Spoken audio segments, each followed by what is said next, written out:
இன்றைக்கி உங்களுக்கு சாக்லேட் பண்ணுறதுக்கு எப்படி பண்ணுறதுன்னு சொல்லி தரப்போகிறேன். இதை வந்து தீபாவளிக்கு பண்ணலாம்.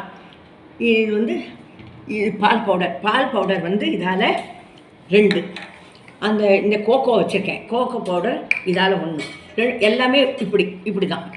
அதே போல் 2 சர்க்கரை, இதால் 1, இதால் 1, 2 சர்க்கரை போடணும்.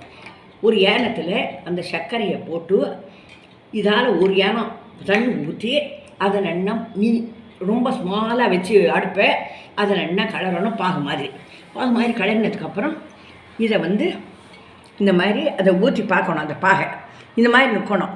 இதில் ஓடப்படாது, இப்படி வெளியில் வரக்கூடாது, அப்படியே நிற்கிறது பாருங்க. இந்த மாதிரி நிற்கணும். அதுக்கப்புறம் இந்த பவுடரை 2ஐயும் இந்த இதில் சலடையில் கொட்டி நல்லா சலிச்சுக்கணும்.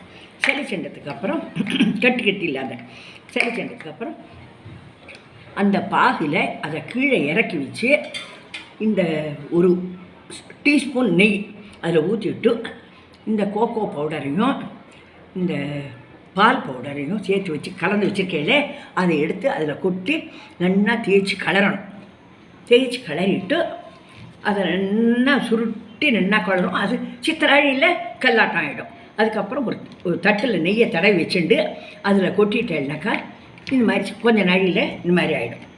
மாதிரி ஆனாக்கா இதை கட் பண்ணி வச்சுட்டேன்னாக்கா இதை ஃப்ரிட்ஜில் வைக்க வேண்டாம், ஒன்றும் பண்ண வேண்டாம். எத்தனை வெளியிலேயே வச்சுக்கலாம், யாருக்கு வந்தாலும் கொடுக்கலாம், குழந்தைகளுக்கு கொடுக்கலாம்.